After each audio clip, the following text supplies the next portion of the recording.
So what are we doing now? I think we chant mantra. So I will do it in Sanskrit. Yeah, sure. So you do the repetition, the chanting of all the mantras.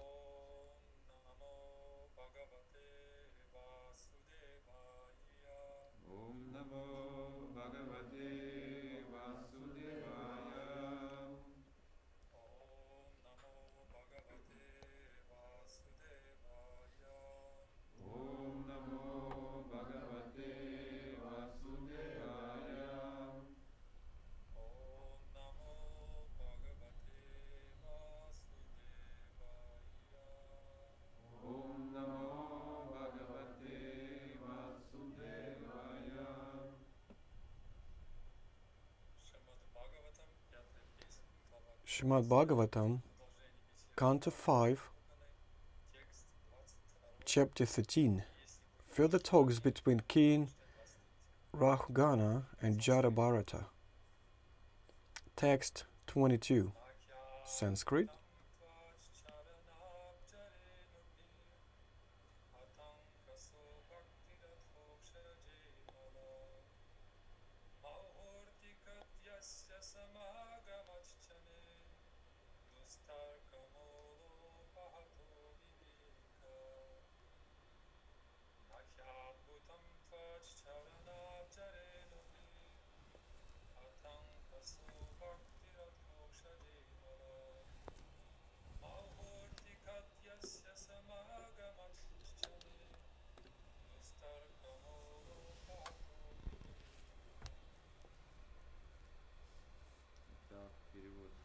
So, translation of this text. Text 22. So, one more time. Canto 5, Srimad Bhagavatam, Chapter 13. Further talks between King Rahugana and Jayapataki. So, the translation of the text number 22. It is not at all wonderful that simply by being covered by the dust of your lotus feet, one immediately attains the platform of pure devotional service to Adhokṣaja, which is not available even to great demigods like Brahmā. By associating with you just for a moment, I am now freed from all argument, false prestige and lack of discrimination, which are the roots of entanglement in the material world. Now I am free from all these problems.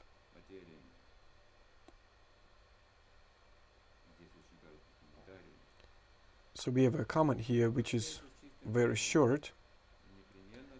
Association with pure devotees certainly frees one from the material clutches. This is certainly true of King Rahugana's association with Jayapataki. King Rahugana was immediately freed from the misgivings of material association. The arguments offered by pure devotees to their disciples are so convincing that even a dull-headed disciple is immediately enlightened with the spiritual knowledge.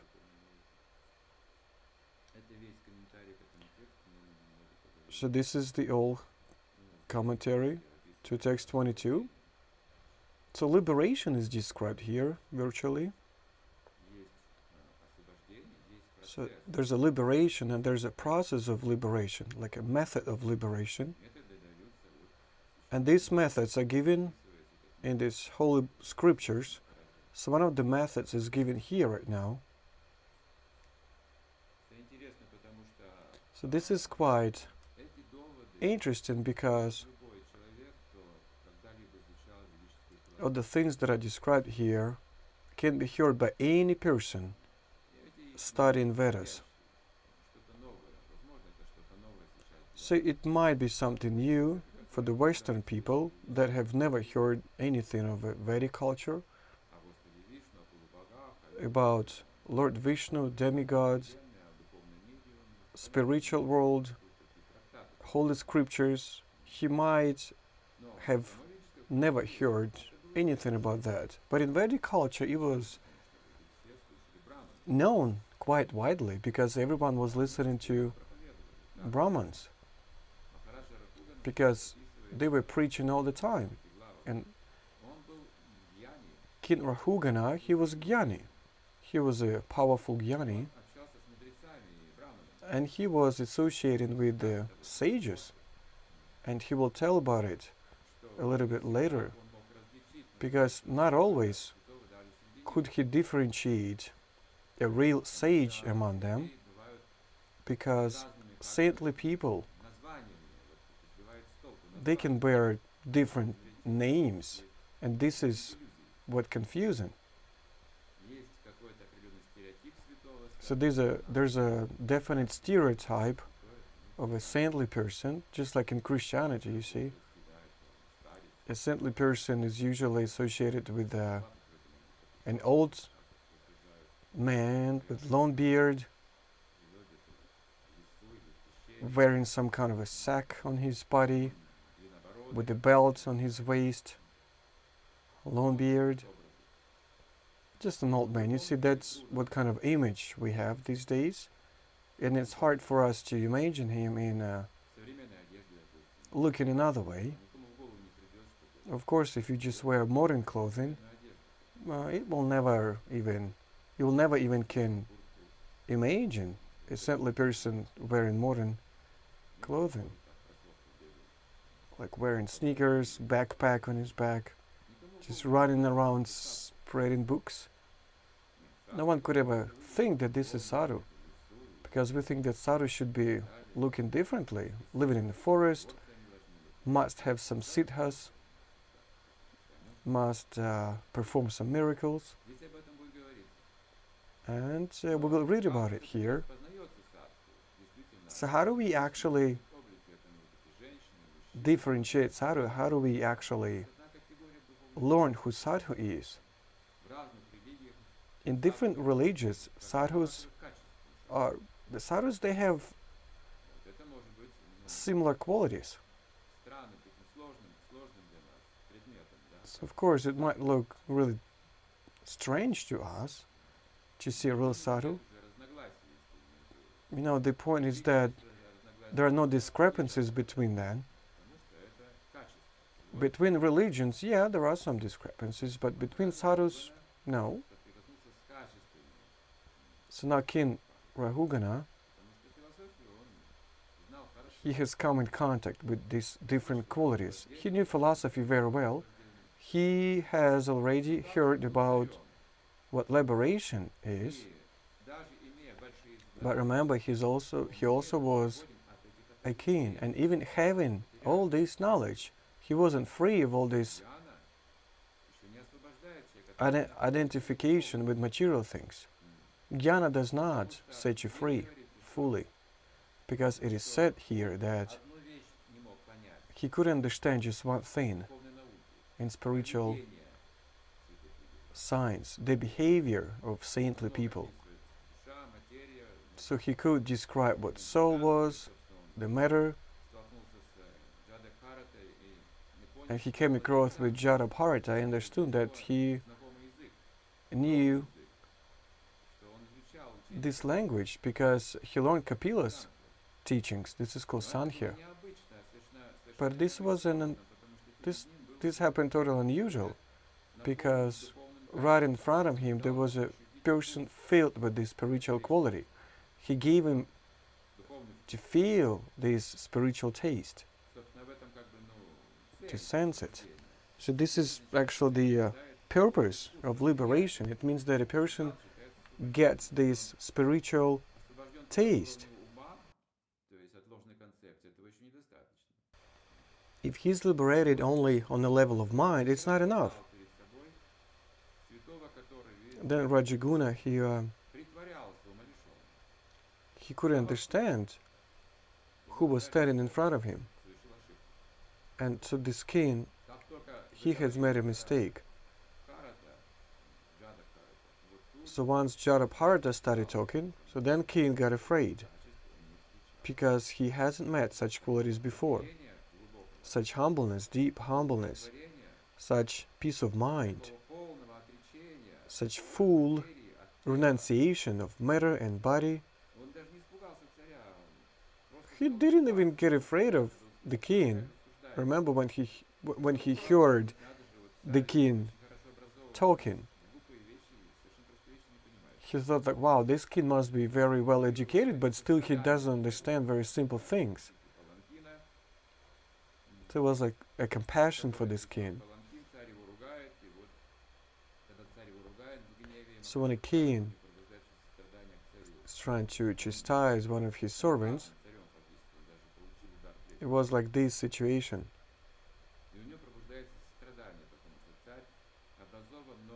Because the king is educated but not enlightened, fully enlightened. So it was very strange to hear these specific things from a king. With all the knowledge that he had, with all the intelligence, he couldn't get rid of very simple identifications. And this quality has managed to enter the consciousness of Maharaj Rahugana. So he's understood that he offended a holy saintly person. So when Jayapataki started talking, the king, he could barely understand anything. He couldn't really make out anything that Jayapataki was talking about.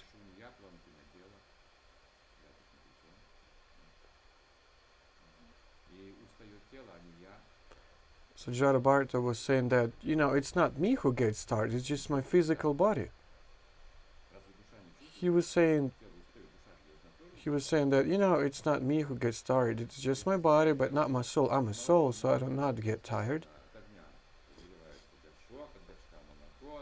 So of course, if we boil rice on fire, like in milk, so milk gets warm, and then the rice, the water, the pot, and that means when you're in this body, it means that probably your soul also gets warm. But no, the point is that only your body gets tired. It's not you, actually.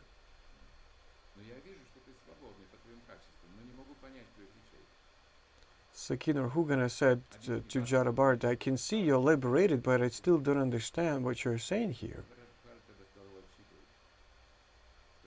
So Jayapataki started chastising him.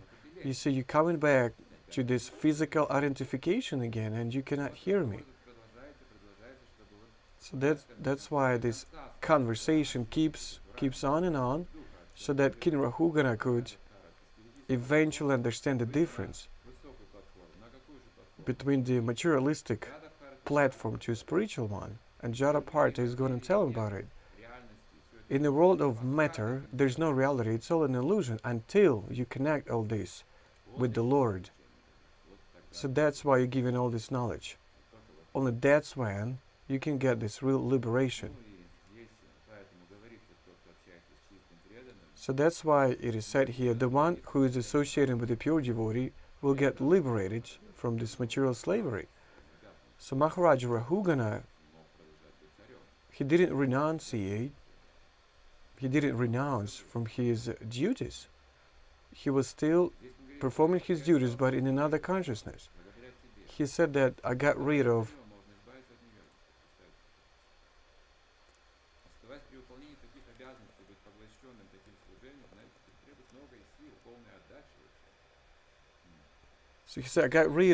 all this ignorance, and that's how I perform my duties.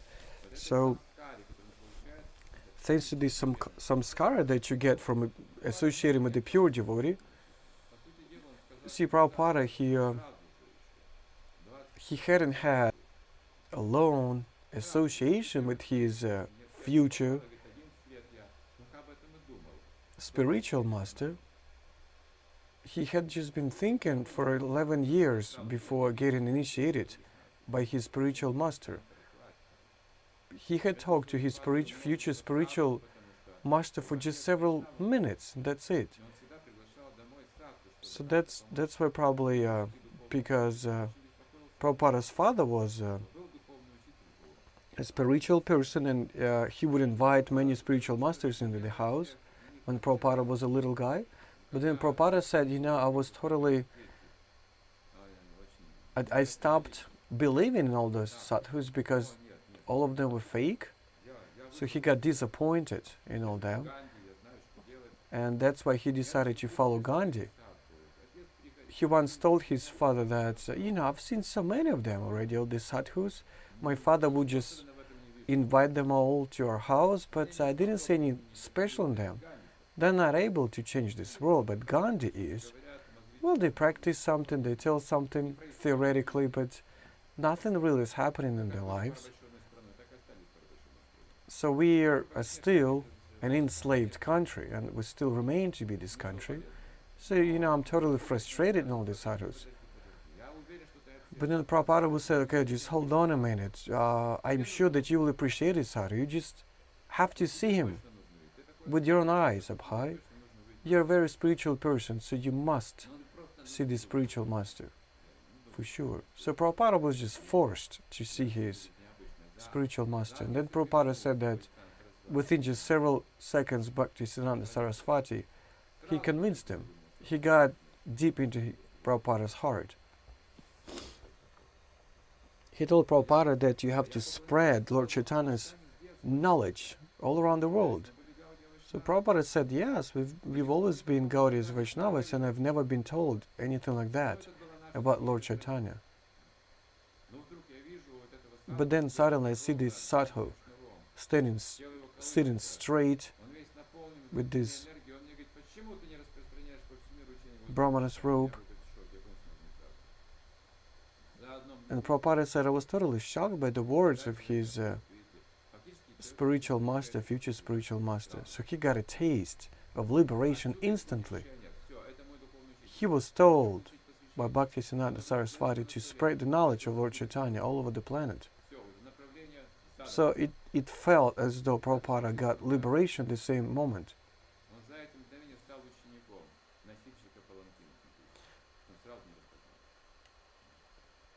So that's exactly what happened to Kinarahugana. So then Prabhupada said only in 11 years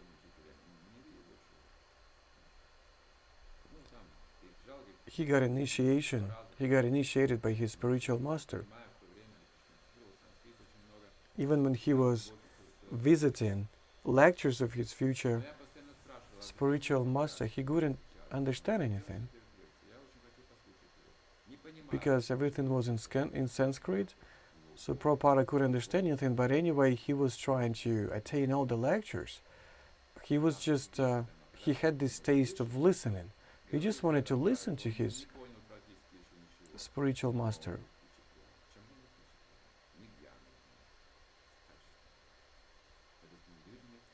So just like here, you get impressed by the qualities. Just like Prabhupada said, if you touch some wires, electrical wires, you get shocked. So the same wires, the same words, but some wires, they have electricity, some don't. Just an iron rod taken right away from fire.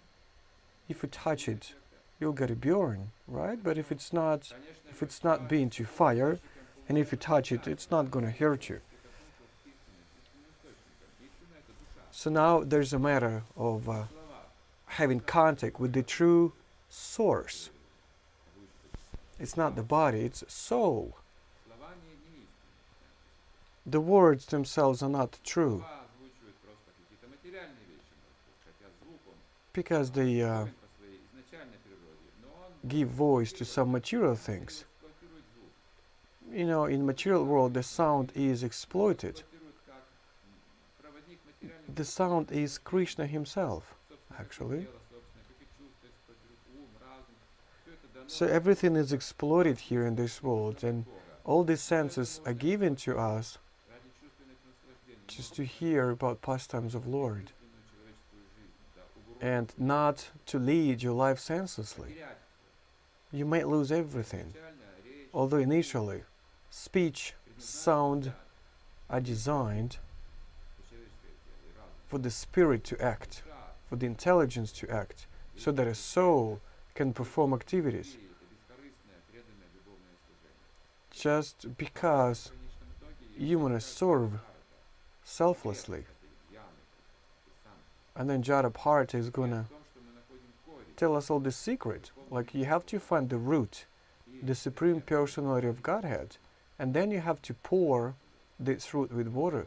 So this is Bhakti Yoga, and that's when all the illusion goes away, and that's when you understand why you were so mistaken and what to do in order to not be mistaken again. So without having the taste of a lotus feet of a saintly person, it's impossible to hear it, to hear these things. You can only hear these things from a proved source, because mantra will not have its effect, its full effect, if it's not coming out of a mouth of a saintly person, of a real pure devotee. That's when only can you get liberated. So in the text number 23, will we listen to the Sanskrit of the text 23, please?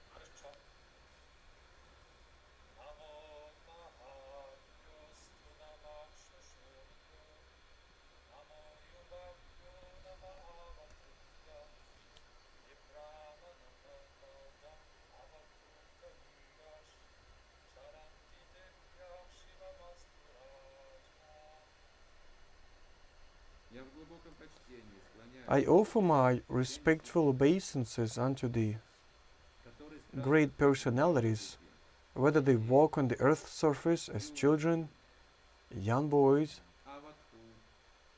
Adhokṣajas, or great Brahmanas. Even if they are hidden under different guises, I offer my respects to all of them. By their mercy, may there be good fortune in the royal dynasties that are always offending them.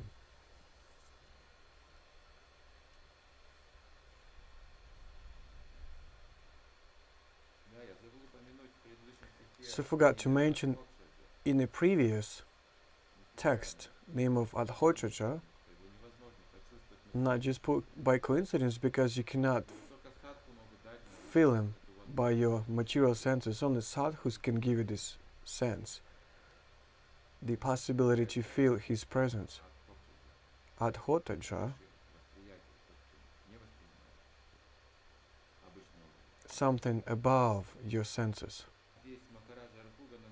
So here in text 23, Maharaj Rahugana says that saintly people, they can be in different guises.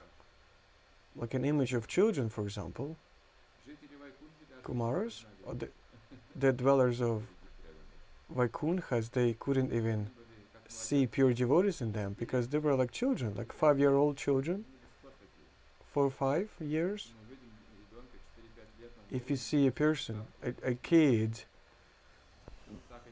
that is like 4 or 5 years old, of course you cannot tell that he is a sadhu. Then young boys, Sukadeva Goswami was just one of them. He was like 15 or 16 years old. He turned out to be a sadhu of the highest level. It is said there, and when he was going towards Maharaj Parikshit, some children were just mocking him. They were calling him names. No one could understand. You know, they thought that he was just insane, naked young boy. Avadhutas. Yeah, there's also a rare phenomenon. When they come, no one can tell that they are saintly people. Everyone thinks that they're just insane.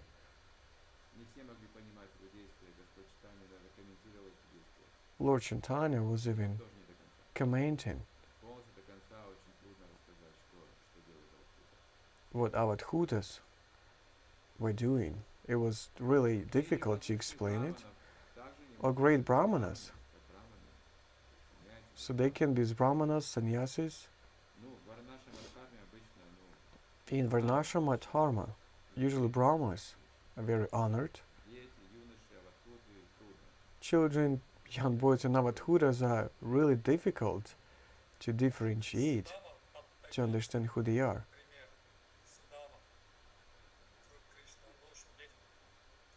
So probably Sudava is a good example as well, because he was very poor. Well, he was Brahman anyway. You could see that. Yeah, and all the kings, they pay the honors. They express the honor to Brahmanas.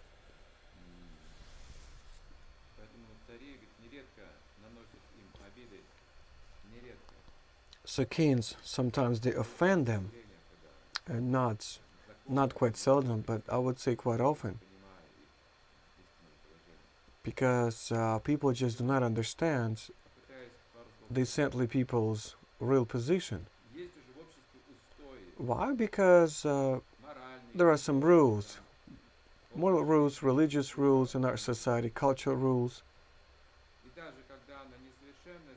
and even when this culture and religion is not perfect, and people stop following so strictly, it is still a rule. It's a firm basement. So that's why a person by himself is not able to change this platform that he was born into.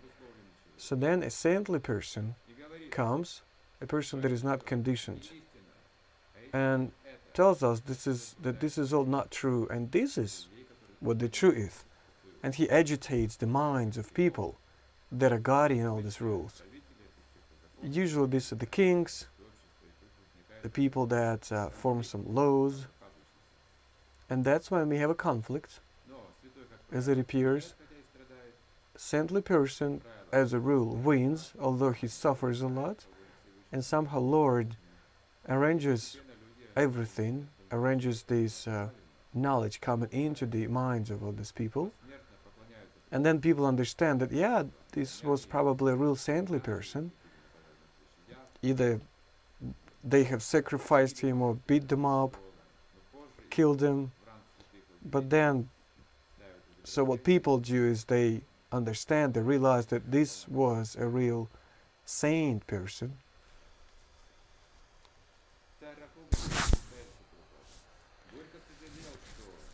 It's not the purport. So King Rahugana was very repentant because he had forced Jayapataki to carry his palanquin. He therefore began offering prayers to all kinds of brahmanas and self-realized persons, even though they might be playing like children or hiding in some guises.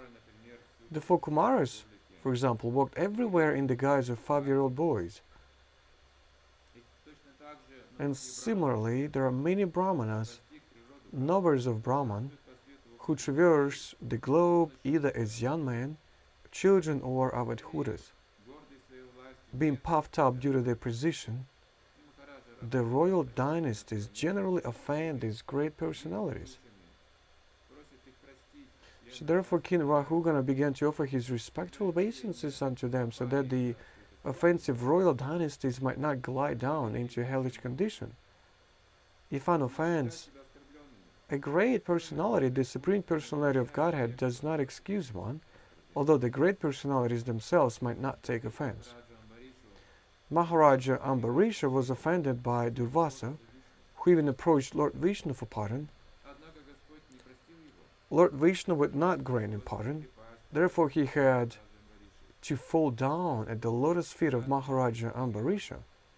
Even though Maharaja Ambarisha was a Kshatriya, Grihastha, one should be very careful not to offend the lotus feet of Vaishnavas and Brahmanas.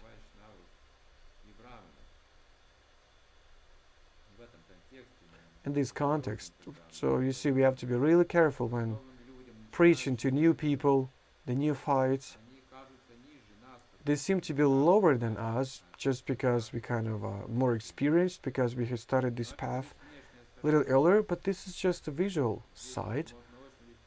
It's just on the surface, because we might get mistaken very easily. There might be sadhus, which qualities are not emanated yet. If we offend such people, or humiliate him, we'll get a reaction for that. So this is one of the illusions of this world, because we evaluate each other by the way we look, by our age, but we might not be able to see the soul because it has no gender. There are no such definitions. And this spiritual level should be seen. How can we do that if this person is just a neophyte, just a newcomer? So an experienced preacher, he should see such things. He should be able to see it. You can't see a pure devotee even in a dog, because this dog, it got attached to the devotees. Then it was understood that this dog is just a devotee, because probably this dog in its previous life, it was already serving, but then it must have committed some sin, and that's why it is in this dog's body in this life. So this dog was taken to Lord Chaitanya. But then when they were approaching the place where Lord Chaitanya was at that time, the dog had disappeared. And Shivananda Sena was very upset because he knew that this dog was not usual one. He understood that this dog was a devotee. And then when they approached Lord Chaitanya, in amusement he saw that this dog was sitting there listening to Lord Chaitanya. And Lord Chaitanya would tell to the dog to chant holy names of God, Hare Rama, Hare Rama. So this dog, when it got its food, it started chanting Hare Rama. If you see someone is attached to devotees, some new person, he has some questions, so be very careful. This must be a pure soul that is eager to serve, eager to do anything for the devotees. So you have to offer your obeisances mentally to this person.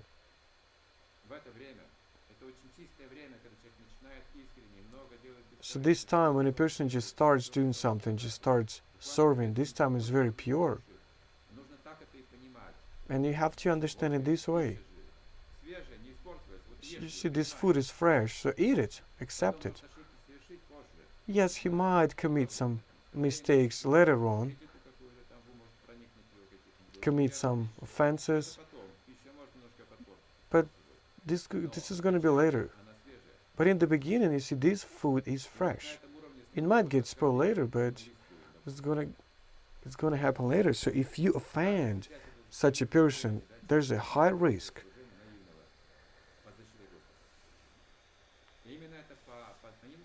Because these neophytes, they are under the protection of Lord. You have to understand that Lord is present here right now. This is not just a silly neophyte ready for everything. The Lord is there present right now. So you have to offer your obeisances. He might be just a hidden sadhu. Even sadhus, they can make some mistakes because there are different levels of sadhu. Some of them, they go along a different path. He might not be able to control his anger, or he might have lost so far, as it turns out. Probably he didn't even know about it himself. He probably didn't know that he still had this anger inside of him. But then eventually, if he keeps associating with sadhus, he eventually will understand the way they can control this lust and anger. So what's the secret? So we know this secret. It's open. It's obvious. Humbleness. Not identification yourself with this body. Until I'm proud of this body, until I'm proud of my mind. So whatever it is you're proud of, you'll be attacked by Maya constantly. This is lust, anger, envy, sufferings. hunger, until you identify your body with all these qualities, you will have all this suffer. So Jayapataki does not identify himself with any of these material things. That's why this effect of communication with him was so powerful. So we chant, if you repeat everything that is written here, we will have the same effect. But we have to do it not from the first time, we need to practice it. We need to go deep.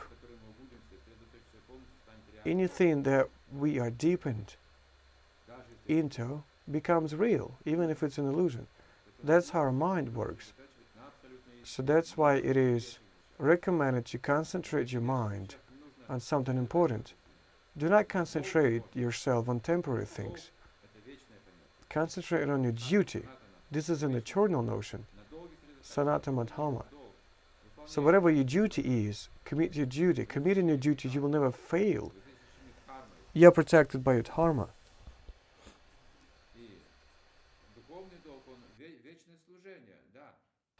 And your spiritual duty is the eternal serving. So by questioning, reverence not just for your spiritual master, but for all the living entities. Today in the morning, I've recollected how a devotee, one of the devotees passed away. So it was a very good and devoted devotee. He used to write poems and verses. He would spread a lot of books. Tall, handsome. He had everything to be happy in this life and successful. But he passed away when he was in Vrindavana, being, I think he was under 30 years of age, about just 30. So he took a dive in Yamuna and he never came on surface. He was bitten by a snake in his neck. Probably there was a water snake in Yamuna when he took a dive in it. So usually the snakes, they just go away, but so probably he entered water so suddenly that the snake got afraid and bit him into his neck. So then devotees, they realized that he doesn't come on the surface. They thought that maybe he might be joking. And then it looked as if the current was just taking him away, and they realized everything. So you see, he died in Yamuna, bitten by a snake. These are all the signs of liberation. If you get drowned in Vrindavana, you just get liberation. If you are bitten by a snake, you get liberation. These are the obvious signs. He had all two signs at the same time. So everyone was talking about him as a sattva, practically. So we came there to wish them, to say goodbye to him. So his body was in the coffin. The police was there. The paperwork took place. We had to wait for a long time. Anyways, so Govinda Maharaj was there, his spiritual master. When this Maharaj came over there, when he approached this body, so Govinda Maharaj, he offered his obeisances to these bodies because he offered a garland as well. So well, I didn't know all these rituals actually, so then I've realized that, you know, Guru usually never bows to anyone because the etiquette is different, right? That's what I thought. But here I thought I saw another situation when his disciple was just lying dead in this coffin, but the Guru took a bow. He bowed to his body, to that body. this super soul, it was there in this physical body. This is like a temple. So remember, this is a very important detail. So you have to honor any living entity, because there's a soul and there's a super soul. Yes, it might be tree, but come on, be attentive. Don't just think that this is just a tree, let me just cut it down. You cannot commit any violence. If there's no real need to chop down a tree, don't do that. It all starts from these actions when we start to forget about everything. And eventually even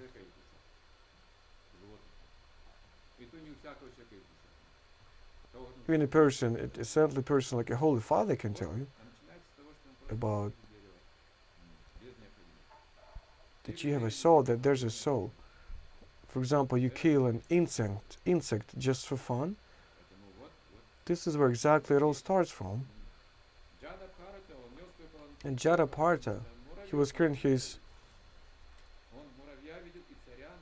palanquin not very confidently, because he didn't want to stomp the ants on the ground.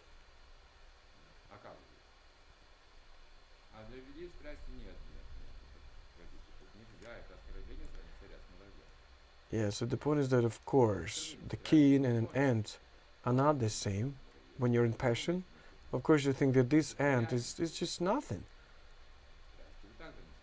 In passion you would think so, definitely.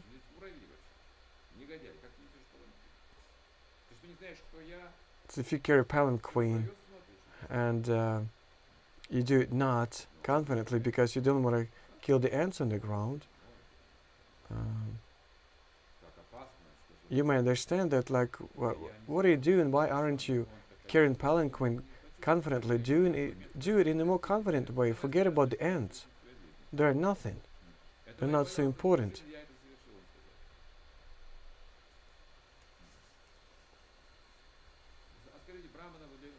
So the point is that when you offend a Brahmana, this is a terrible thing. And then Rahugana said that, now I am your servant, I am your disciple.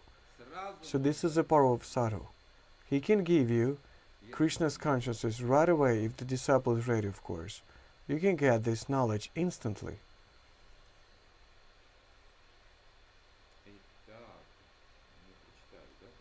So we have read the comment. It says it has also touched this commentary some other personalities, Durvasa and Maharaja Ambarisa.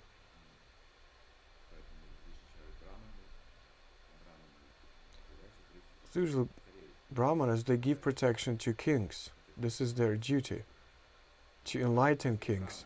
But Kshatriyas, they protect Brahmanas. So there are all the dwellers of this kingdom, they benefit from all this system. So Brahmanas are always ready to help the king in order to enlighten them, to give him the real knowledge. So here we've said a few words about it. So this was chapter 13. Canto 5, chapter 13 further talks between King Rahugana and Jayapataki. And now if we have any questions, please ask. So yes, there is a question. So dear devotees, if you're watching us on the YouTube channel, please send us your questions to the requisites listed right below this video. Hare Krishna, can you hear me? Please accept my humble obeisances. All glory to Srila Prabhupada. So the question is about a pure devotee.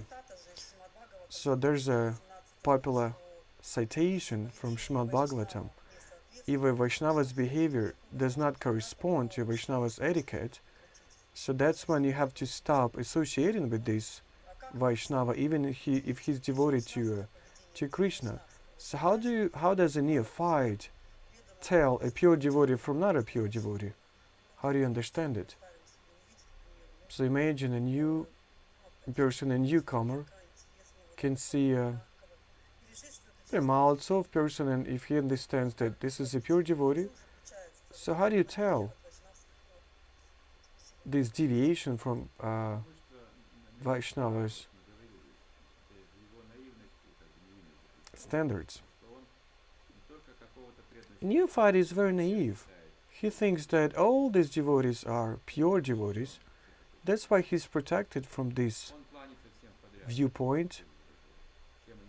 He offers his obeisances to everyone that he sees. Either that one is initiated, another one is not initiated, doesn't matter. So probably you should not give your obeisances to all of them, but it's no mistake in there. It's not dangerous. If he thinks that one of the devotees is a pure devotee, and he starts criticizing someone, this must be not neophyte anymore. This is just a materialistic person. Because a newcomer, a beginning devotee, he honors everybody. This is why he's protected. But later on, intelligence comes, and he starts understanding that there are some higher devotees, lower devotees. Some of them are really pure devotees, and he starts telling one from another. And those devotees that have bad inclinations, bad qualities, they're Vaishnavas in a way, they practice, but they're not free from all this, from having these bad qualities. So you don't have to associate with them so closely. You have to associate with the higher devotees. But it doesn't mean that you don't have to respect even other devotees. Anyway, this devotee is practicing already. We have to accept him. We have to accept him into our hearts, in our hearts. But since he's not purified so much, we have to be alert of his words, of his personality, of his weaknesses, so that we doesn't accept or adapt his weaknesses as our own weaknesses. So you have to be careful here. Other questions?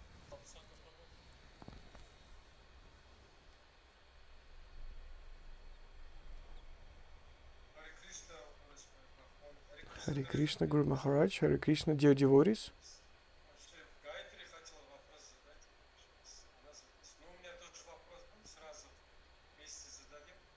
So I think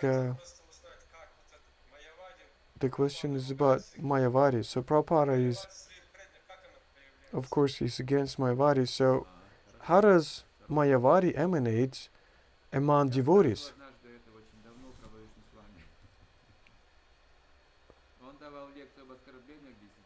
So there was a lecture about 10 offenses in the early 19th. So I was listening to this lecture very closely about committing offenses. So I asked this question: what offenses do Mayavadis commit? So how do you understand if this is Mayavadi? So he gave me a really quick answer. All 10 offenses, he said. So this is who Mayavadi is. A full 100% pure, very highly qualified Mayavadi. His offenses are very subtle ones. All 10 offenses. That's how they manifest. So that's how you can tell Mayavadi from a devotee. Mayavadi is also manifested in neglecting the Vedic culture. This is one of the signs of Mayavadi. Neglection.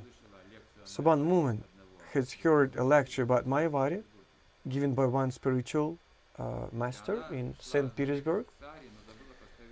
So she attended this lecture wearing sari, but she forgot to put tilaka.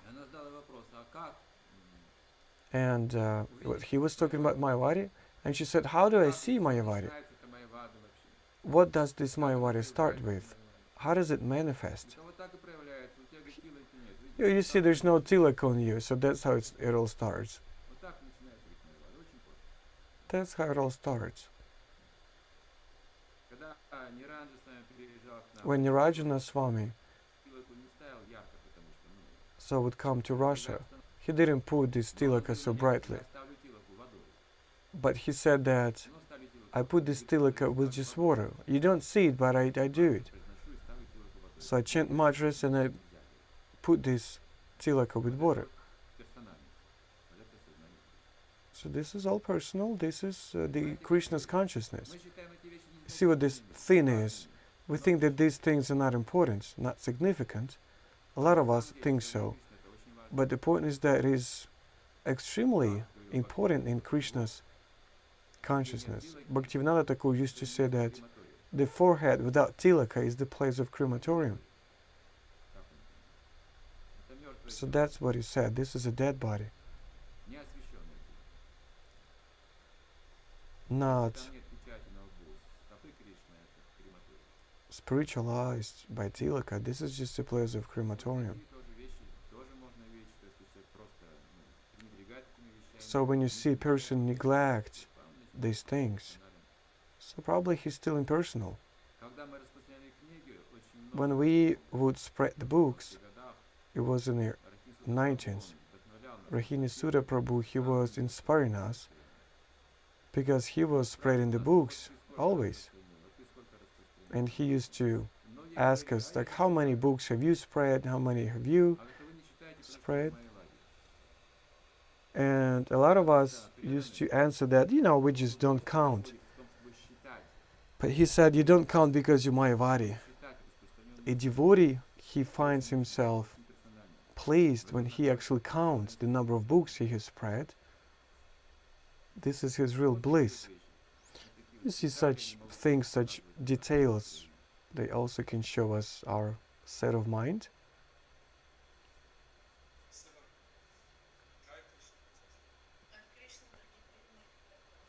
So another question. So in the very beginning of your lecture, you said that there's a liberation on the level of your mind. So what are the symptoms, what are the signs of such liberation on the level of mind? How is it different from a truly liberated soul? All devotees in ISKCON are liberated on the level of mind. Simply if you've just learned Bhagavad Gita, you are already freed on a level of mind.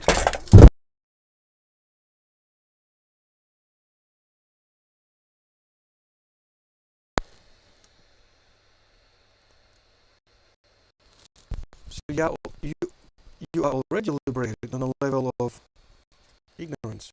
You are free from the ignorance, but this is just on the level of your mind.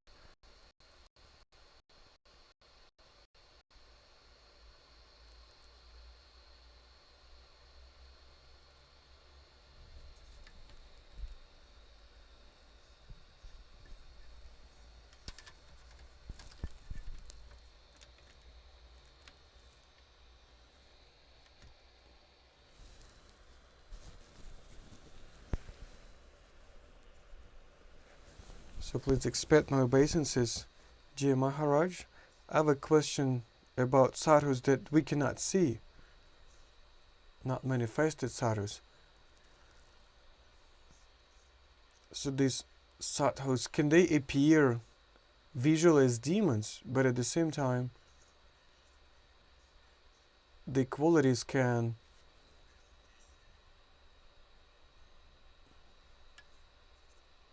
appear in some things that you sometimes can tell this sadhu from other people.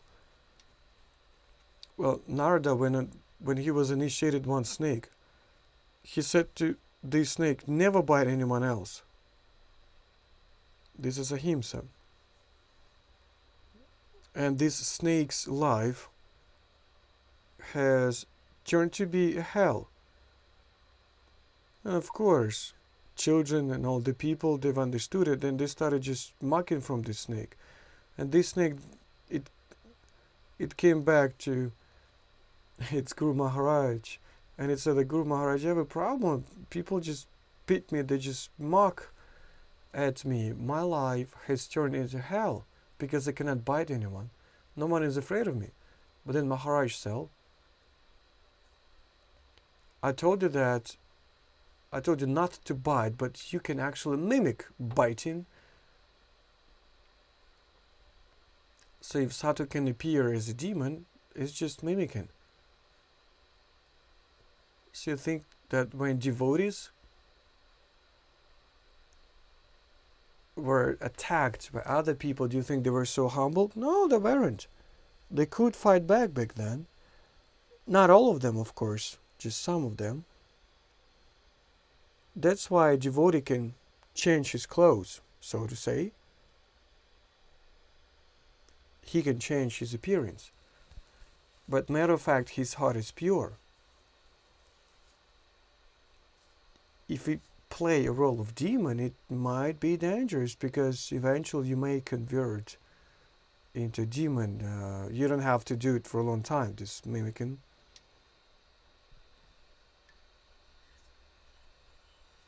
But we are talking just about role.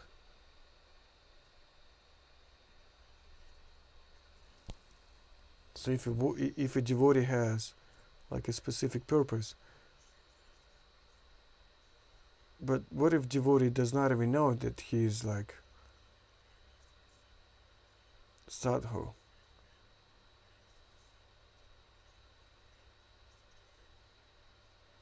So sadhu, can he in reality be a demonic person in the beginning until he transforms into sadhu?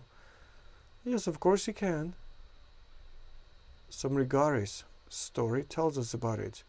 A hunter was a very severe hunter. So Prabhupada calls these people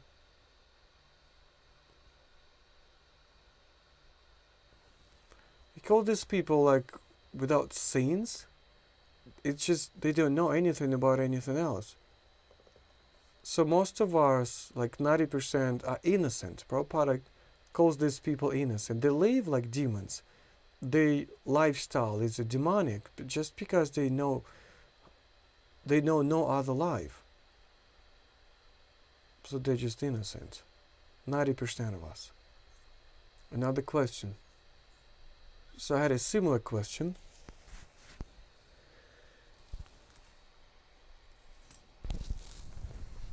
So it was said in the lecture that when someone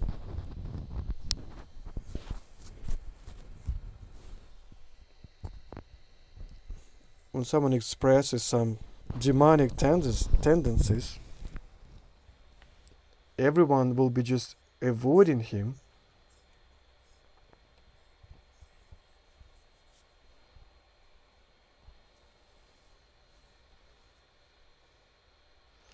Well, Prabhupada, that's why he has created the culture of ISKCON. He knew that we will all be avoided by other people. So that's why he gave us this culture of lectures, of kirtanam, this kind of association. For example, sadhu comes up, so he takes a seat, everyone is just sitting quietly, he sings, everyone repeats, he tells, we ask questions, and then when he finishes, he goes away, he leaves. But as we get closer to him, we might get more information about him when we stop criticizing, when we stop being angry.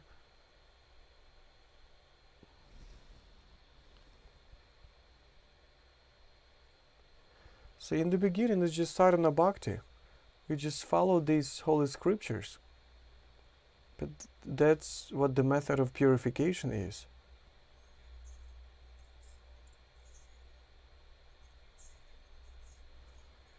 So for example, if a person is avoided by other people, even if he attends Srimad Bhagavatam classes, but you see, he cannot ask all these questions during classes because it's not okay to do so. Saharas I mean, it's okay for him to listen to these lectures, but what if this personal contact, it's in another thing. So for example, when you have this personal contact, you can develop faster, quicker. What if he's avoided? So his only chance to attend lectures for about 30 years and hope for something? No, I mean, why do you think so? It usually happens faster, for example.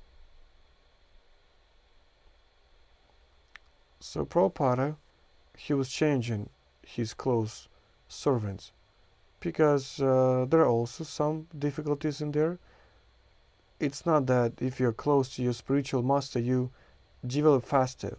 Well, he may commit some offenses when you're very close to your spiritual master, but if you are serving him distantly, the chance of committing offenses is not so high because we're all conditioned. Probably there's not enough of attention. So when you need to serve, you have to be really highly qualified. So that's why you will probably give it another mission. There are different methods, and you see there are some devotees that communicate on the same level. So it's not all that bad as you had said. It's not like everyone's going to avoid you. So until you express some aggression, for example, or criticism, of course they will stop associating with you, but until you ask questions, you attend lectures, sometimes you comment something, that's totally fine. But when he's the reason of a conflict, of course we should abandon this situation. When he sees some problem coming up on the surface, if his personality or character is still not purified, of course we should stop associating with him. So it's not so easy, you know. Of course, even if you're already in Krishna's consciousness, you already have some mercy. You chant holy names, you listen to lectures, you do some kirtanam, and they eventually get purified.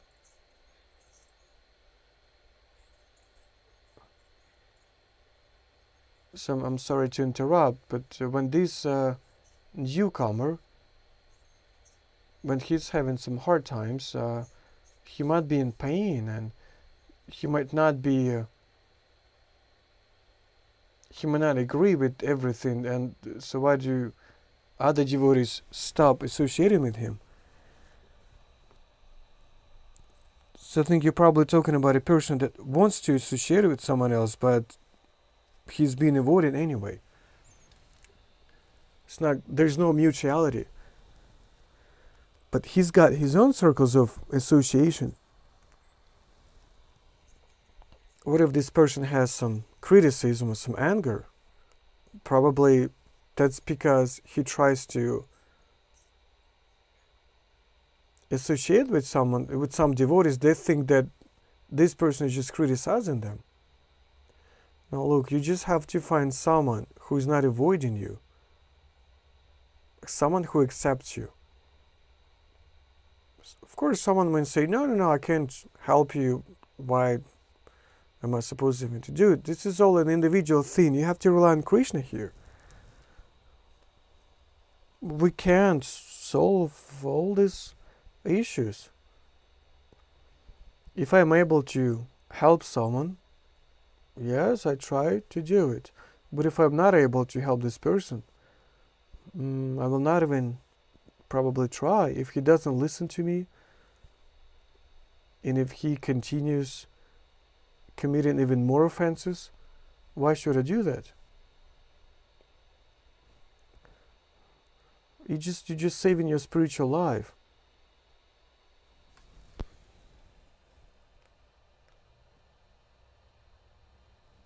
Yes, Karbajana Prabhu?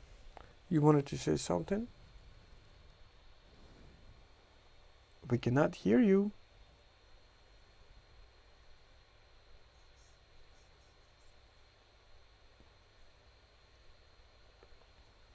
So Chaitanya Prabhu, you wanted to say something? Yes, I just wanted to add something. Yes, this is a sad story, but help is possible.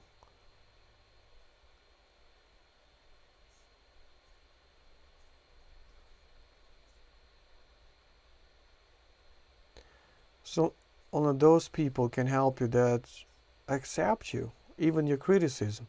If this person has no authority, if he doesn't want to understand anything,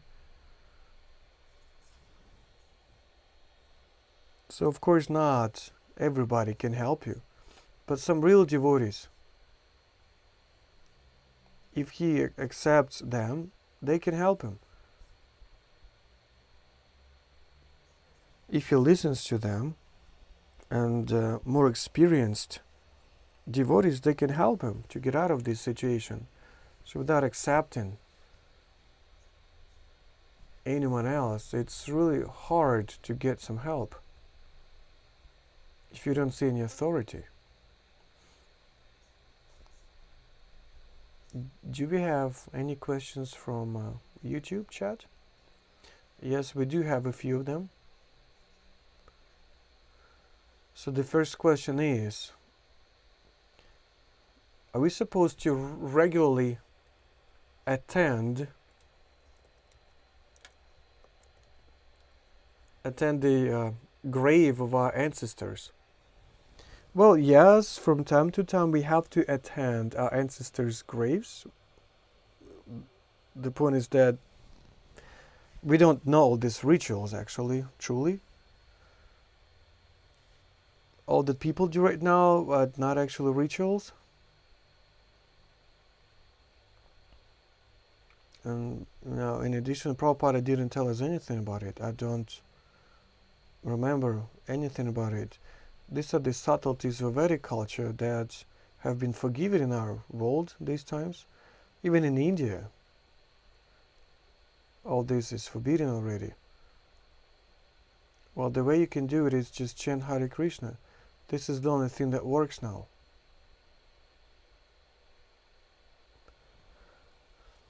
So also, when your parents or grandparents, they pass away, yeah, you offer them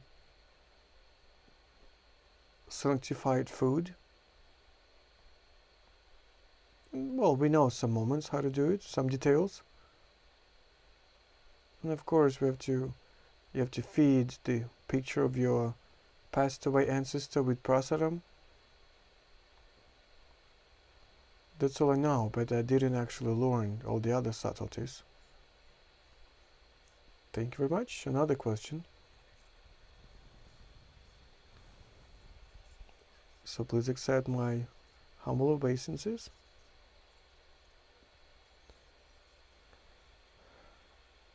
So you said that it's very important to honor all the living entities. How do I develop this skill?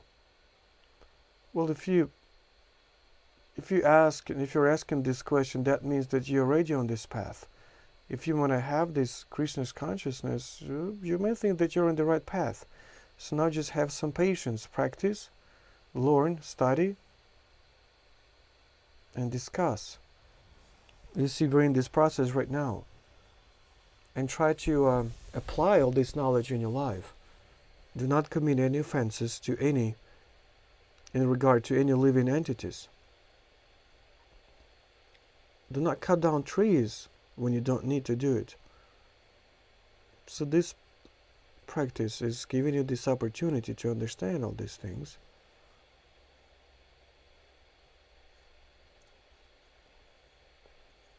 Can I add something, please? If you allow, of course.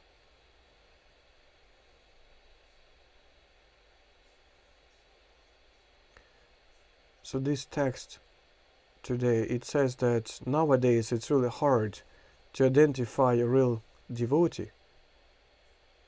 So probably these devotees, they might be hiding. It's like when you find a gemstone covered with some layers of soil. So it's interesting when Rupa Goswami recommends to respect all the living entities. So in Nectar of Instructions, Rupa Goswami, as it appears to me, very scientifically explained the importance, as you have already said today, to see this ability to see, to differentiate, to tell. This is a very subtle sense that comes to you with experience probably. Anyways, Rupa Goswami says that so we have to honor everybody. We have to be reverent to everybody. We have to be friends.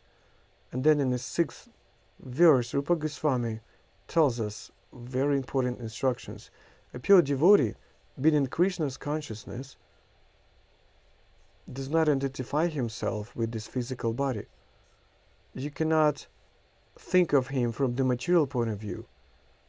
You should not pay attention to his low origin, or that his physical body is not so handsome, beautiful, or has some diseases. Such weaknesses might be seen by an ordinary person, but nevertheless, a pure devotee's physical body is not being so it might not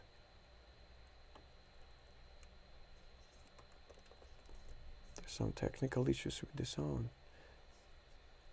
So he is not contaminated inside actually, even though his physical body might look as having a disease, but inside he's pure.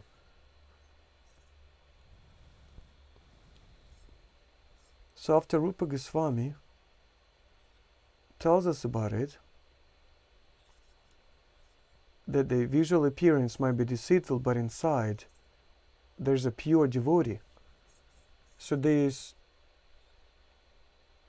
possibility, this skill to differentiate, it gives us a blessing to associate with saintly people.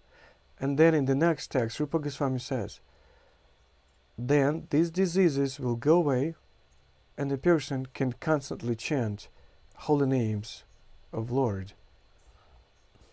So this gradation, this consequence is given to us not in vain. We want to be constantly in the association of a holy name. Just like Chaitanya Prabhu used to say, humbleness, reverence, respect to everybody. So this,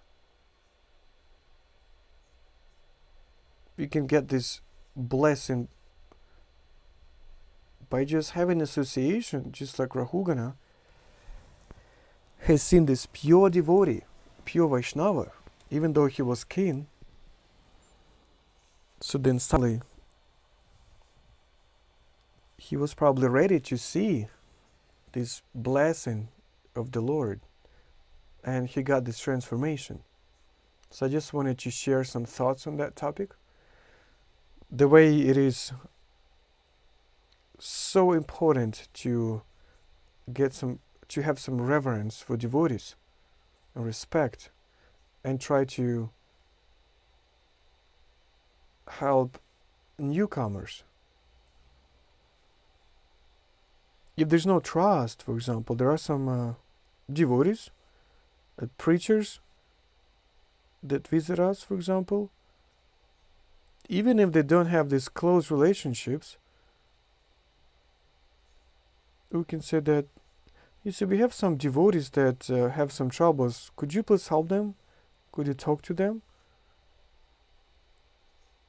They could help such neophytes to digest this criticizing state of mind, to get over it. Are there any more questions? Yes? So there's an eternal dharma sanatana. So we have to serve God forever. And there's a temporary dharma connected with your physical body. These are material duties. And it says that, so the question is, can it be changed? Sanatana Dharma during your life? So there's no necessity for that. There's no necessity to change your Varna. So that's why I don't know what your question is based on, because it's not necessary at all. In Bhagavad Gita, there are two texts. Then a person should follow his duties, his own duties, not someone else's. And if you change your Varna, it's not perfection, it's just envy. If you want to change your Varna, you just envy. From the spiritual point of view, you reach perfection in your own Varna. Using your own nature, do not change your nature. So don't change it, you have to use it in order to serve. So there was one story when one person, Vishvamitra, he changed his Varna. And remember the price he has paid for that. 30,000 years he had been following one austerity just because he was envious, because he couldn't defeat one Brahman, Vasishtha, sorry. Yeah, and he wanted to take away his cow, remember?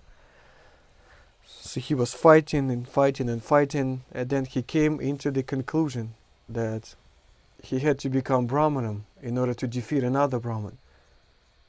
This is probably the only occasion that a person could change his Varna. But then anyways, it is said that if a person, thanks to the process of bhakti, yoga, becomes a pure devotee, even if he's Shudra, but when he chants holy names of the Lord, he can perform duties of a Brahman. And his consciousness becomes behind all the gunas of material nature. So remember Haridas Thakur, he was a lowborn, remember? So what was his Varna? He was behind any gunas, remember? Behind any Varnas.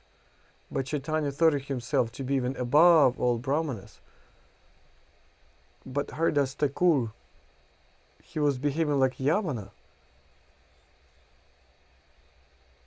He couldn't even enter Jagannatha temple. He didn't even enter the place where Lord Chaitanya was eating prasadam. Lord Chaitanya really liked it the way Haridas Thakur was behaving. In addition, in Chaitanya Charitamrita, it is described that when Advaita Acharya was doing Shraddha ritual, so it's connected with ancestors, so he was performing this ritual, worshipping his ancestors.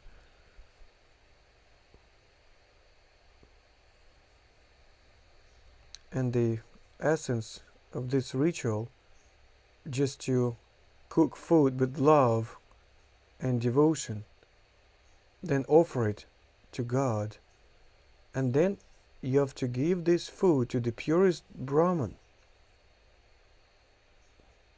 So when you give this food to this pure Brahman, you get blessings. Not only you, your ancestors, the whole universe gets it. So what he did,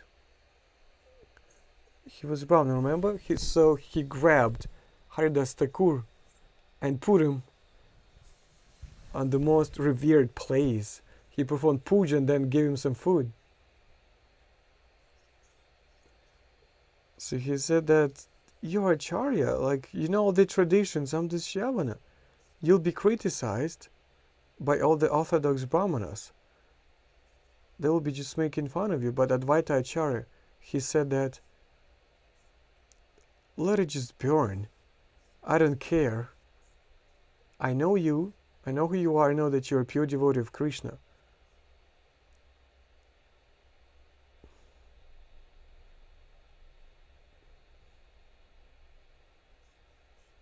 Another question? Why is it sad that a woman can affect lives even more negatively than men, like a woman that is in unrest? All of us are actually sources of these troubles. So men that are not morally high, they can do bad things as well. So the sense is that about her influence on a man, she can influence a man. But if a man has no moral qualities, he's not better than a woman. Maybe even vice versa. He can be lower.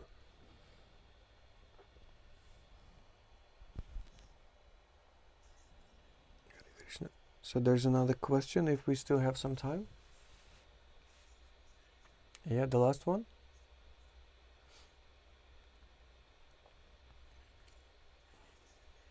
So where do we find saintly people, or they find us? Where do we find saint people? Karabhajana, do you have the address?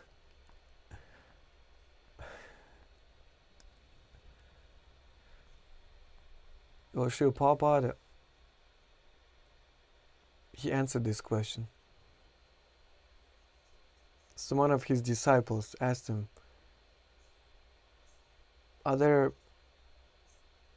is there a pure devotee or sadhu? Srila Prabhupada took a look at him and said, yes, there is. And the disciple asked, where are these sadhus? And Prabhupada said, how many members do we have in our ISKCON movement? So the disciple said, about 300. So Prabhupada said, yeah, you see, so 300 sadhus, Society of Vaishnavas. How many are there of us today? Well, it's hard to say. I think it's more than it used to be. Significantly more, by the mercy of Krishna. You see, there's one fairy tale that we have about princes. There are many princesses, but they're not real. Not all of them are real. There are a lot of sadhus, but not all of them are real. So we still try to understand. This one is okay, the other one is not really pure, not real. So there are so many of them that we have to sort them out.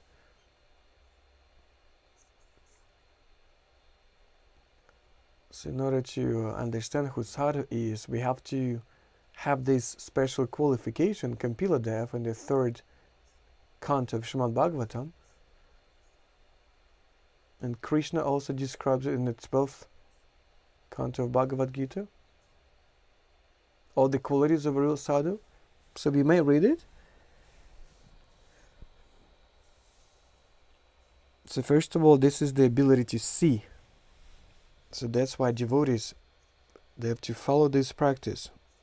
They have to pray to God to be given an ability to differentiate, to see sadhus around them. Sadhu is a good friend to all the living entities. So that we don't get confused. So for example, one person is taking care of me and I will think that this is my sadhu. But how does he behave with the others? That's how you can understand if he's real sadhu. If he's only passionate to me, that's probably there's some material reason behind it. So the question is, why doesn't it treat the others the same way? If there's no material reason for that, he may be treating everyone else the same way. So Karabhajana Prabhu, give us the address of these sadhus later, please.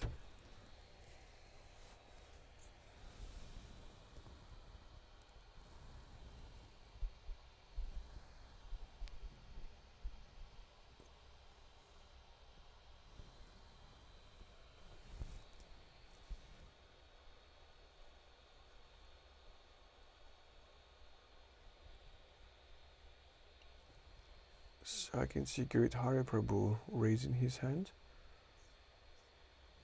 Yeah, and the last question for today.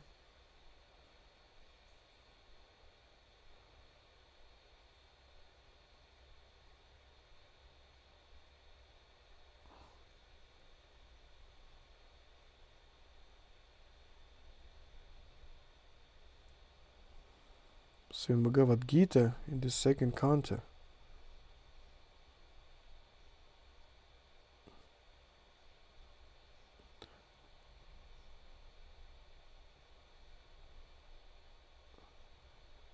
so Krishna and Arjuna is asking Krishna, how do I differentiate sadhus from other people? So this person has never,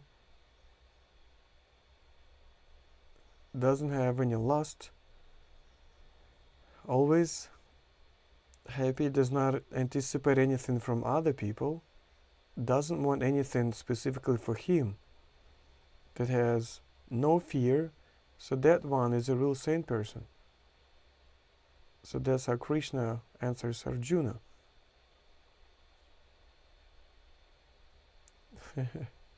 So he was just reciting some really nice verses, like a poem. So keep going, keep talking in verses now, it sounds really nice. It sounds really cool.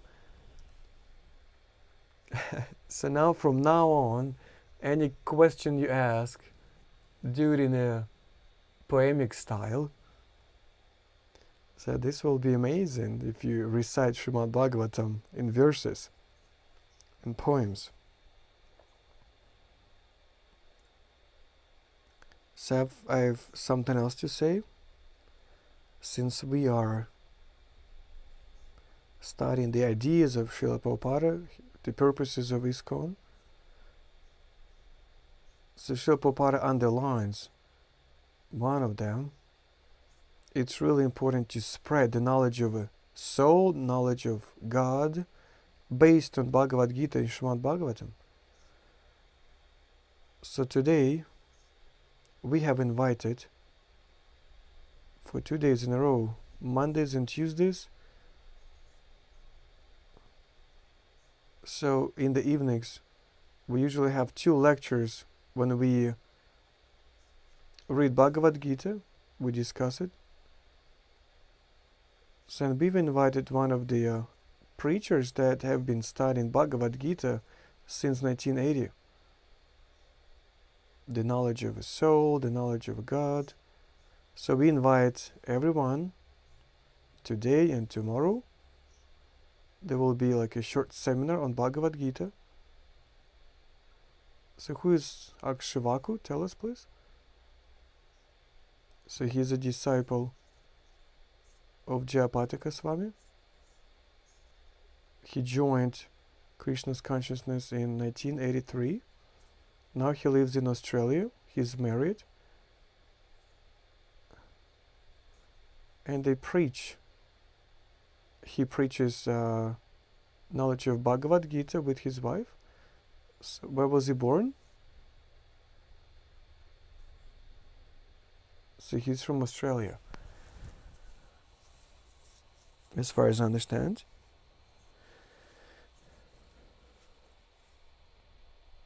Well, I can't remember everything now. Yeah, that's great. Thank you so much.